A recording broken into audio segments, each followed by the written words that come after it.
Soy Neidis. Llegué al mundo cuando estaban por cerrarse las puertas del año 1989 y comenzaran a escribirse las páginas de una era donde solo nos quedaba una opción: luchar. Soy fruto del amor de dos adolescentes, quienes 35 años después recorren el camino de la vida a mi lado.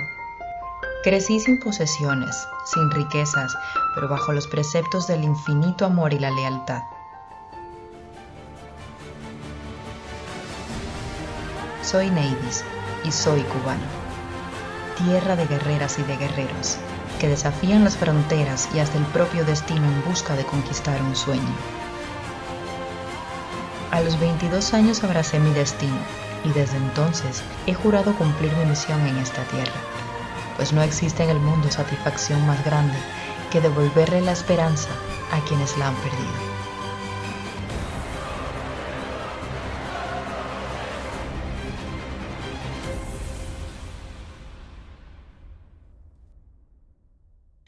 Bueno, finalmente estamos aquí. Antes que nada, quiero darles la bienvenida a cada uno de ustedes e invitarlos, por supuesto, a formar parte de esta esquina médica, un espacio en el que mi propósito no es más pues que hablar de temas de la medicina. Hace muchos años yo quería llevar a cabo este proyecto, pero por una razón u otra nunca pude hacerlo, ¿verdad? Y finalmente decidí hacerlo hoy, un día muy especial. Hoy es 8 de marzo del año 2024. Creo que es una ocasión maravillosa con motivo del Día Internacional de la Mujer, pues dar inicio a este proyecto que desde hace muchísimo tiempo yo tenía deseos de hacer. Mi objetivo con esta esquina médica no es hablar de medicina desde un punto de vista científico, porque para esto realmente tenemos los congresos, tenemos las jornadas científicas, donde los médicos pues compartimos ciencia, básicamente. Mi objetivo con esta esquina médica es hacer que cada uno de ustedes se conviertan en un paciente más de mi consulta, de esta consulta en la que yo todos los días trabajo, y poder llevarle un poco de mi experiencia como médico en los casi ya 12 años que tengo de graduada de medicina. Bien, vamos a comenzar. Estuve pensando ayer y me dije, bueno, como es el Día de la Mujer, me parece fenomenal, me parece una muy buena idea hablarle de una de las patologías que, digamos que prácticamente todas las semanas yo pues consulto aquí en mi clínica Victoria, que es donde trabajo. Y es que una de las patologías más frecuentes que se observan en la actualidad son precisamente los fibromas uterinos. Ya me imagino que están pensando, ¿se dice fibroma o se dice mioma? Pues mira, en realidad fibroma y mioma es lo mismo. Ambos hacen referencia a la presencia de un tumor a nivel del útero. Y no quiero que te me asustes. Cuando digo tumor, estoy hablando de un crecimiento de masas anormal, ¿ya? Cuando te digan tumor, casi siempre las pacientes me dicen, ¿es tumor cáncer? Bueno, pues la verdad es que no necesariamente tener un tumor significa que tú tengas un cáncer, ¿verdad? Y esto se debe a que los tumores como concepto de anatomía patológica solamente hacen referencia a un crecimiento, o sea, una masa anormal de células, y que esta masa ha crecido debido a que las células se han multiplicado mucho más de lo que debería, o por el contrario no se han eliminado, no han muerto como deberían. Por esta razón se crea como una gran masa de células, ¿verdad? Y es a lo que nosotros le llamamos tumor. De modo que si un doctor te dice, mira, te hemos encontrado un tumor, respira, porque no necesariamente te esté diciendo que tienes un cáncer. Y es que los tumores pueden ser lo mismo de estirpe benigna como pueden ser de estirpe maligna. La diferencia entre ellos es precisamente que unos van a crecer lentos y que no invaden a otros órganos, que serían los benignos y no cancerosos, y en cambio habrán otros grupos que, bueno, estos ya serían tumores malignos, es lo que conocemos como cáncer, y que se caracterizan por un crecimiento más rápido, por invadir otros órganos, y por supuesto a partir de la invasión de los órganos, el paciente va a presentar múltiples síntomas en relación con ese tumor primario, de donde esté el órgano que se está afectando, y también, por supuesto, síntomas derivados de la afectación que ha producido en los otros órganos.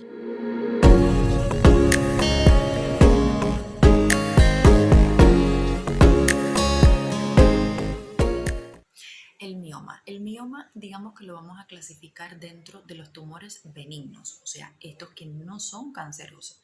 Y creo que con esto ya he respondido la primera de todas las preguntas que siempre me hacen. ¿Es canceroso? ¿Me voy a morir de esto? Pues no, la verdad es que no. Se ha observado que la transformación a malignidad de un fibroma uterino es anecdótico, de verdad que es rarísimo, rarísimo. Por eso se les reconoce como un tumor muy frecuente en la población femenina, que son las que tienen útero lógico. De hecho, es el tumor ginecológico más frecuente en la mujer, el mioma uterino. Y bueno, de estirpe benigna. Entonces, ¿por qué me salen tumores? ¿Por qué me salen fibromas en mi útero? ¿Por qué razón? ¿Acaso ha sido porque he tomado café, como me suelen decir en la consulta? Pues no, lo cierto es que, mira, te voy a ser honesta, en realidad no se ha descubierto una causa certera para que desarrolles un fibroma uterino. Cuando comienzas a revisar la literatura te encuentras, viene el paciente, espérense. Coming. Una eternidad después. Bueno, vino paciente, por eso tuve que hacer una pausa. Entonces, estábamos hablando sobre la etiología, la causa de un fibroma uterino. Bien, la verdad es que no existe una causa realmente, como les dije anteriormente, certera que me diga si haces esto te va a salir un fibroma uterino. En realidad no. Y cuando empiezas a revisar te darás cuenta pues que algunas personas hablan de que existe una predisposición genética. Es verdad que se ha observado en varias mujeres de una misma familia pues que tienen fibromas uterinos. O sea que la predisposición genética sí que puede tener algún tipo de relación. Pero no porque tu mamá tenga fibromas quiere decir que obligatoriamente tú lo vas a tener. En realidad la probabilidad aumenta, pero no es un factor que sea directamente inductor de la producción de un tumor uterino del tipo fibroma. Entonces, bueno, ¿qué otra cosa? ¿Qué otra cosa se ha hablado en cuanto a la etiología? Se habla que existe un desequilibrio hormonal. El mioma es un tumor que le encantan las hormonas y es que en muchos libros dice que cuando existe un desequilibrio entre estrógenos y progestágenos a favor de los estrógenos puede ser otro de los factores que favorezcan el desarrollo de un fibroma. De cualquier manera puedo decirles que la causa es desconocida a día de hoy. Lo que sí se ha observado es que existen grupos de mujeres que son, digamos que un poco más proclives, propensas a desarrollarlos, como por ejemplo las mujeres morenas, las mujeres que se encuentran en edad fértil, entre los 30 y los 50 años fundamentalmente, mujeres que son nulíparas, o sea, las que nunca han tenido un bebé. Estos son los grupos de mujeres en los que con mayor frecuencia nosotros vamos a observar este tumor ginecológico descrito como el más frecuente del sexo femenino. Entonces, vamos a hablar un poco ahora de lo que es la anatomía patológica. Mira, todos los fibromas no son iguales y esto es un hecho. Yo me imagino que ustedes habrán escuchado a alguna amiga suya decir que el fibroma de ella mide 2 centímetros y la otra dice que el fibroma de ella es muy pequeñito y la otra dice que tiene un fibroma en una posición que es complicada. Y claro que sí, es que todos los fibromas no van a salir ni en el mismo lugar ni van a tener las mismas medidas. Y esto es un criterio muy, muy, muy importante que pienso que deberías conocer. Pero antes, para que entiendas bien, te voy a enseñar una maqueta que tengo aquí en mi consulta y es la que utilizo para explicarles a mis pacientes sobre el sistema genital femenino. Mira, esto que ves aquí es el útero. A ver, vamos a hacerlo aquí. Este es el útero, completamente. El útero va a tener dos partes fundamentales. El cuerpo, que es esta parte de acá arriba, que es donde luego albergaremos el feto, que será el futuro bebé. Y esta parte de que está acá abajo es lo que se conoce como el cuello del útero, ¿ya? Tienes también por acá, a ambos lados del útero, vamos a encontrar las trompas de falopio, o tubas uterinas, como también se le llama, ¿ya? Con la región ampular. Y esto que está acá serían los ovarios. Entonces, en su conjunto, ellos son los órganos sexuales femeninos internos, ¿ya? Entonces, vamos a descubrir qué hay dentro. ¡Tarán! Pues esto es un útero desde dentro, ¿verdad? El útero va a tener tres partes fundamentales. La cavidad uterina, que es donde está el endometrio o capa más interna del útero, aquí dentro, lo rosadito. Está el miometrio, que es esta parte que está acá, la roja, que es básicamente músculo, el que se contrae después cuando la mujer va a tener un bebé para poder pues ayudar al periodo de expulsión del bebé hacia afuera, ¿no? Y bueno, ya está acá afuera estaría el perimetrio. Entonces vamos a ver dónde pueden aparecer los fibromas. Mira, los fibromas van a haber de tres tipos. Van a estar los fibromas que son submucosos, o sea, los que se van a localizar hacia acá dentro de la cavidad, ¿verdad? Que son los tumores que van a dar una gran cantidad de síntomas. Fundamentalmente está dominada la sintomatología por grandes hemorragias, o sea, son mujeres que tienen unos periodos extremadamente abundantes que las llevan sobre todo a anemia, ¿ya? Y pueden producir dolor pélvico también. De hecho, se dice que de todos los tipos de fibromas, el que sale aquí dentro, el submucoso, es el que más síntomas te puede dar. Ahora, después están también los que son intramurales, o sea, los que están ubicados aquí en la parte del músculo. Y estarán también los subserosos, o sea, los que salen hacia afuera del útero, ¿ya? No salen hacia cavidad, no crecen a cavidad, sino que crecen hacia afuera. Entonces, si crecen aquí afuera, ¿qué sintomatología será la que presente la mujer? Pues básicamente síntomas por obstrucción, síntomas obstructivos. Ese tumor que crece acá arriba va a empezar a comprimir así chas, chas, chas a todos los órganos que le quedan alrededor, que básicamente son dos fundamentalmente. El útero está en la cavidad de la mujer así. Imagínense que yo estoy así de lado, el útero quedaría así, en esta posición. Entonces, aquí delante lo que le va a quedar es la vejiga, que por compresión, si aquí hubiese un tumorzazo grande, por compresión que me va a producir síntomas urinarios, y por detrás le va a quedar el recto. Entonces, si acá atrás hay un tumor grande que está comprimiendo, y aquí está el recto, que es donde vienen las heces, pues también me va a producir, ¿qué cosa? Pues obstrucciones intestinales a este nivel, y las heces no pueden salir y da cuadros obstructivos. Ya la paciente tendrá constipación, tendrá dolor al defecar, todo esto. Entonces,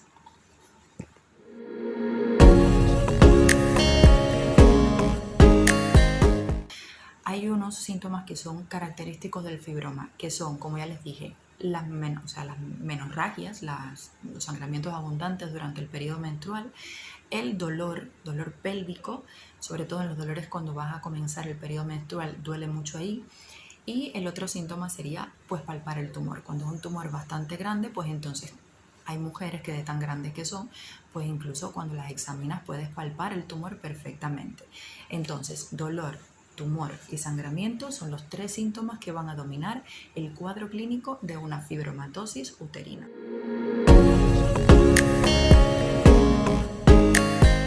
Bueno, mira, la verdad es que más del 50% de las mujeres que tienen un fibroma uterino no lo saben. ¿Y por qué no lo saben? Porque ellos suelen ser asintomáticos. O sea, es más frecuente que tengas un fibroma y que no sientas nada a que lo tengas y desarrolles todos los síntomas de los que ya te he hablado. De cualquier manera, ¿cómo nosotros llegamos al diagnóstico de un fibroma uterino? Bueno, pues básicamente lo primero que hacemos es el examen físico a la paciente. Bueno, primero en realidad lo que hacemos es la anamnesis, que es como se llama, es un interrogatorio donde tu médico te va definitivamente a preguntar por los antecedentes familiares, por tus antecedentes ginecológicos personales, y de esta forma ir viendo un poco si cumples las características epidemiológicas de una mujer que pueda tener una miomatosis, un fibroma uterino. Posterior a ello vendría el examen físico, ¿verdad? Se hace el tacto bimanual y aquí se puede también identificar en el caso de los fibromas subserosos muy bien, si es grande, se puede identificar muy bien pues que tienes la presencia de este tumor uterino. Posterior a ello, teniendo la sospecha diagnóstica, lo que hacemos es indicar una prueba de imagen. Se indicaría una ultrasonografía, lo mismo por vía transvaginal que por vía transabdominal. En realidad la vía transvaginal es una vía magnífica, magnífica de verdad desde el punto de vista ecográfico para poder visualizar este tipo de tumor. Y bueno, decirles que existen casos también ya con una finalidad un poco más terapéutica, que se hacen otros procederes dentro de los cuales figura la histeroscopía, que es introducir un dispositivo y estás mirando directamente, con una lente por supuesto, estás mirando directamente dentro de la cavidad uterina, y si tienes algún tumor de tipo subseroso, los que vimos que estaban dentro de la cavidad, pues allí se va a ver, e incluso se pueden tratar bajo este procedimiento. Se puede realizar la exéresis de este tumor si es pequeño, si está accesible, debe reunir un grupo de características, pero se puede realizar la exéresis, que es el término médico, o sea, quitar el tumor de adentro del útero por medio de esta prueba que se llama histeroscopía.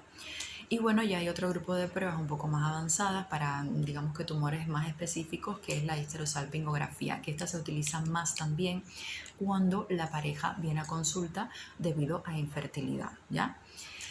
Y bueno, hablando de temas de fertilidad, antes de comenzar el tratamiento de los fibromas, me imagino que me estés o te estés preguntando si es que puedes quedar embarazada teniendo un fibroma. Bueno, felizmente la respuesta es que sí lo puedes hacer, ¿ya? Yo como médico te aconsejaría muchísimo, muchísimo, muchísimo que si tu familia es de estas en las que varias mujeres ves que han tenido una historia de fibromatosis, pues que vayas a consulta preconcepcional, que es una consulta que nosotros damos con el objetivo un poco de estudiar a la mujer y de tratar de evitar futuras complicaciones tanto para la madre como para el futuro bebé. Y uno de los exámenes que se indican en esta consulta preconcepcional es precisamente la ultrasonografía. ¿Con qué finalidad? Pues observar si anatómicamente tu útero está preparado, ya si tu sistema reproductor femenino interno está preparado para acoger a un futuro feto. Y aquí, pues por supuesto que nosotros nos encontraríamos, en el caso que lo tengas, pues el fibroma.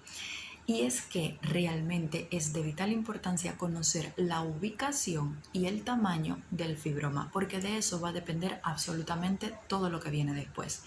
Mira, te voy a decir, si el fibroma es, digamos, menos de 45 milímetros, o sea, menos de 4,5 centímetros, las probabilidades de que tengas un embarazo y que además sea exitoso son muy altas, porque un fibroma pequeño de estas medidas y un fibroma que no esté, digamos, en el cervix, en el orificio cervical interno, que es esta parte de aquí, un fibroma que sea pequeño y que no esté en esta área de acá, es un fibroma que no va a afectar para nada la gestación. Tu bebé se va a implantar bien y tu bebé va a crecer sin ningún tipo de problema, ¿ya? Ahora, ¿dónde está el riesgo de un mioma cuando se habla de una gestación? Bueno, cuando son miomas que ya tienen más de 45 milímetros y cuando son miomas que ellos van a estar ubicadas en esta zona que les dije, en la zona del orificio cervical interno, ¿ya? ¿Por qué? Porque obviamente cuando el bebé comience a crecer, esta es la zona por donde tiene que salir el bebé, ¿ya? Y puede dar complicaciones tanto para el bebé como para la madre.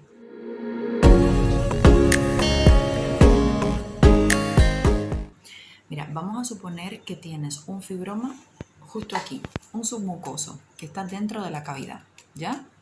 De hecho, aquí, miren, por ejemplo, aquí están todos los tipos de fibromas, déjame ver si se ve. Vamos a suponer que en tu caso tienes este fibroma que está aquí, que sería un fibroma submucoso que crece hacia adentro de la cavidad uterina, ¿ves? Vamos a suponer que tienes este fibroma aquí dentro y que este fibroma comienza a crecer y a crecer y a crecer, porque lo que pasa es que en la gestación es una etapa de la mujer en el que hay mucha hormona y como ya habíamos dicho, a los fibromas les gusta mucho la hormona, entonces tienden los fibromas a crecer durante el periodo de la gestación y tienden a disminuir en tamaño durante el periodo de la menopausia, porque es una cosa lógica. La menopausia habrá de privación de hormonas, no tenemos prácticamente hormonas y por eso disminuye el tamaño. Lo contrario en la gestación hay mucha hormona, pues ellos pueden crecer y de hecho lo hacen. No siempre, pero sí lo hacen. Entonces, supongamos que está aquí adentro. ¿Qué es lo que va a suceder? Va a suceder algo más o menos así. Mira, supón tú que este papel es el fibroma que está aquí dentro, ¿no? ¿Qué es lo que va a suceder? Si un fibroma crece en la cavidad uterina y ocluye toda esta parte, definitivamente no vas a poder quedar embarazada, porque es que no hay espacio viable para que el espermatozoide ascienda por toda la cavidad uterina y a través de las trompas llegue aquí al área donde ocurre la fecundación, que es justo en esta área, entre la tuba uterina y el ovario. Aquí en este espacio es donde ocurre la fecundación. Entonces, si tenemos un fibroma dentro de la cavidad uterina que está creciendo hacia adentro, las probabilidades de que no quedes embarazadas existen y son múltiples, porque es que tenemos un problema de espacio. Lo mismo, si quedas embarazada el bebé se implantó bien en la cavidad uterina, pero ese fibroma está allá adentro y está creciendo, creciendo y creciendo, vamos a tener el mismo problema de espacio. Y tu bebé entonces va a correr el riesgo de que, bueno, pues de que no crezca, que no gane peso como debería y que concluya en algo que conocemos como crecimiento intrauterino retardado.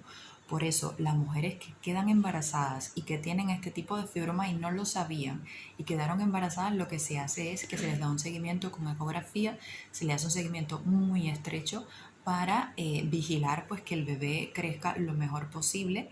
Ya no se puede en esos momentos que ya estás embarazada pues retirar ese fibroma, no se puede.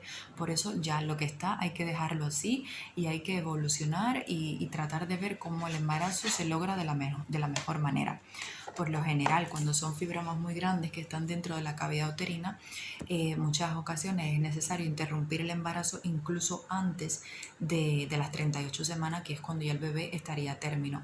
¿Por qué? Bueno, pues por esto mismo, porque el bebé va prácticamente a competir por espacio con ese fibroma que está ahí adentro. Lo mismo, tienes un fibroma, por ejemplo, que sea intramural, que esté aquí, en lo que es el músculo, pero que ese fibroma tiene, no sé, 15 centímetros, vamos a suponer, o 12 centímetros, ¿qué es lo que va a pasar? Primeramente, que toda la sangre que iba a llegar a esa placenta, ¿ya? Ahora, para alimentar a tu bebé, porque esta es la forma en la que tu bebé crece. Tu bebé va a crecer por todos los nutrientes, todo el oxígeno y todo lo que le va a llegar a través de la sangre que la madre lleva a la placenta y la placenta la lleva al bebé. Entonces, si tienes un fibromón de este tamaño en ese útero, pues por supuesto que el fibroma y el bebé van a competir por esa cantidad de sangre que le va a estar llegando al útero. De esta manera es que también vamos a tener niños bajo peso, niños SIUR, ¿verdad? Por la sangre, porque hay una competencia entre ellos dos. Además que la compresión de la cavidad va a ser muy pequeñita, o sea que va realmente a producir una limitación del desarrollo pues de ese recién nacido. Otro problema que podemos tener con el fibroma y el embarazo, y una de las complicaciones que más se ven, son los problemas placentarios. De pronto, la placenta, cuando se va a ubicar en un sitio específico del útero, se da cuenta que hay un área que va a estar muy ocupada por el fibroma. Y entonces puede ser que la placenta, debido a la presencia del fibroma en sí tan grande, le dé por implantarse en estas áreas bajas. ¿Y qué es lo que pasa? Que es que por aquí va a salir el bebé. Entonces hacen placenta previa, que es otra de las complicaciones que pueden aparecer en el caso de una fibromatosis uterina. Y bueno, en este caso casi siempre también va a ser necesario hacer cesárea. Pregunta importante, ¿siempre que tengo un fibroma uterino y estoy embarazada voy a necesitar una cesárea? Pues la respuesta es no. ¿Por qué? Porque si el fibroma, a pesar de que sea un poco grande, vamos a suponer esté aquí en el fondo, o sea, no tiene contacto ninguno con el canal del parto, pues no hay razón ninguna para contraindicar para contraindicar el parto. Siempre el parto vaginal va a ser la vía natural, la vía preferida, la vía de elección, y solamente se contraindicará la vía vaginal cuando el fibroma, por su localización, por su tamaño o por una alteración placentaria, una mala posición placentaria, lo contraindiquen. Mientras, siempre va a ser de elección el parto vaginal. ¿Por qué? Porque es natural. Para eso estamos preparados, para tener un parto vaginal. Entonces, bueno, a grandes rasgos estas son algunas de las complicaciones que pueden estar presentes cuando las mujeres tienen gestaciones y tienen estos fibromas tan grandes y en localizaciones específicas que comprometen pues un parto exitoso. Entonces, bueno, por eso es importante ir a la consulta preconcepcional, porque todas estas complicaciones pueden ser perfectamente evitadas, incluso si vemos que la madre tiene un fibroma que, aunque sea grande, pequeño, mediano, pueda comprometer el desarrollo de la gestación, pues se prefiere llevar a cirugía primero a esa señora y después que se recupere, pues entonces ya tendrá un embarazo feliz y exitoso, como debería ser. Entonces, bueno, hablando ya en términos de tratamiento para la mujer normal, para la mujer que no está embarazada, ¿qué es lo que solemos hacer? Mira, los fibromas se tratan solamente cuando ellos dan síntomas, ¿ya? De modo que si tienes, qué sé yo, 3, 4, 5 fibromas y estás asintomática, ¿ya? No se tratan. no se tratan, porque en realidad son tumoraciones benignas, como ya habíamos dicho en el principio del video este. Entonces, cuando tienes síntomas, ¿qué es lo que hacemos? Bueno, hay diferentes fármacos. En primer lugar, te ponemos analgésicos como tratamiento sintomático para reducir el dolor. Hay varios grupos, pero bueno, por lo general se utilizan los antiinflamatorios no esteroideos. Hasta aquí hemos utilizado, por ejemplo, el ácido mefenámico, que da muy buenos resultados también. Con la dismenorrea también utilizamos el ácido mefenámico.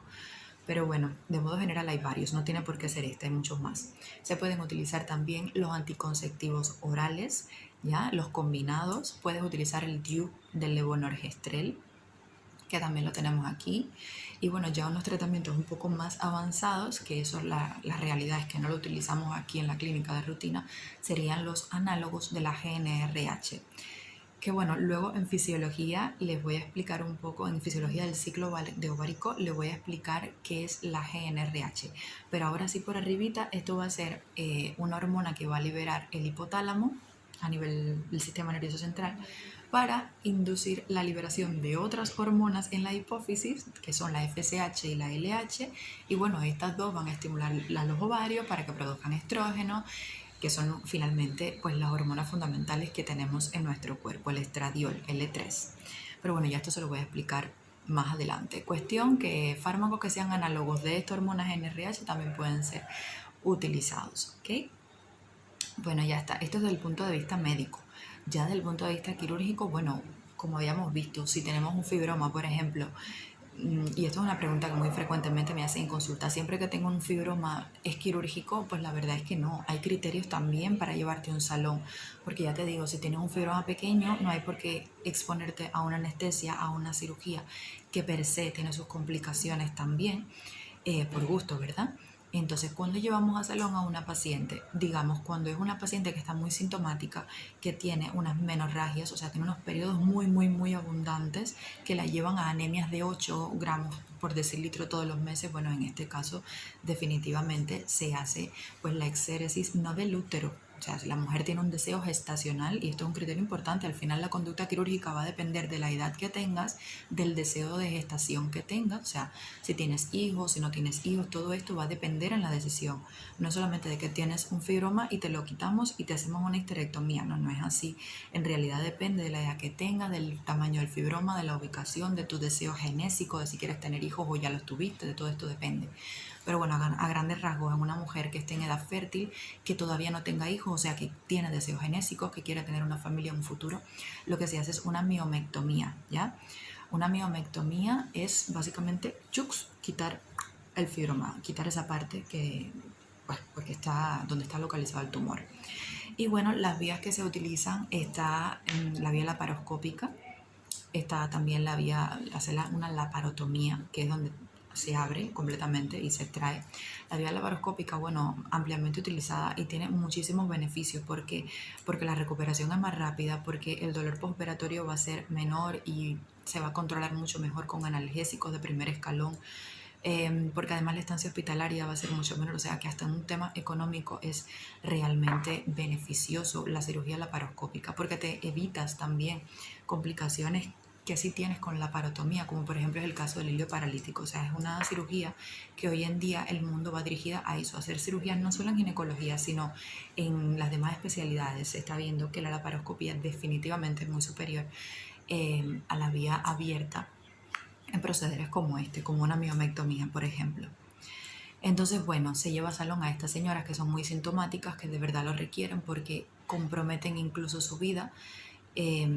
Pero si en el caso de que tú tengas deseos genésicos y en el caso que el fibroma sea pequeño, pues jamás te van a llevar a un salón, y esa es la gran realidad. Y bueno, importante saber que ya cuando llegues a la menopausia, debido a que hay una deprivación hormonal, lo más frecuente es que los fibromas tiendan a reducirse y tiendan a desaparecer.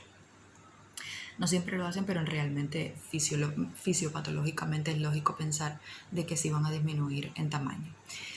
Entonces, bueno, a grandes rasgos, esto es todo lo que le quería comentar de fibromas. Hay muchísima más información, claro que sí la hay, pero bueno, yo tampoco puedo hacer el video tan extremadamente largo, y realmente, como les dije al principio, lo que quería era lograr que ustedes tengan una información clara, concisa, sencilla de lo que es un fibroma uterino y que no se vean perdidas cuando les digan, mira, es que tienes 3 fibromas, que no se abrumen y no duerman mal esa noche producto de eso que le han dicho, hoy tengo un tumor, oh Dios mío, no. Calma, ya saben que es benigno, ya saben que es tratable, que si no te da síntomas no hay que hacer absolutamente nada. Y bueno, que si vas a tener hijos o quieres tener hijos, pues mejor que vayas a la consulta preconcepcional para evitar cualquier tipo de complicación, tanto para ti como para tu bebé. Entonces, bueno, me voy a despedir ya. Fue fenomenal, magnífico haber compartido con ustedes esta primera parte, este primer capítulo de la esquina médica, que Dios mediante vamos a tener por muchísimo tiempo. Dr. Nilis, there's Yes. one patient, Clive Elizabeth. I Yes. think we put him on your name. He's weak, complaining of vomiting. We put him in bed. On admission. I'm going quickly. Okay? Thank you. Y bueno, ya tengo pacientes, así que cuídense muchísimo y nos vemos muy pronto. Hasta luego. Chao. Tonight,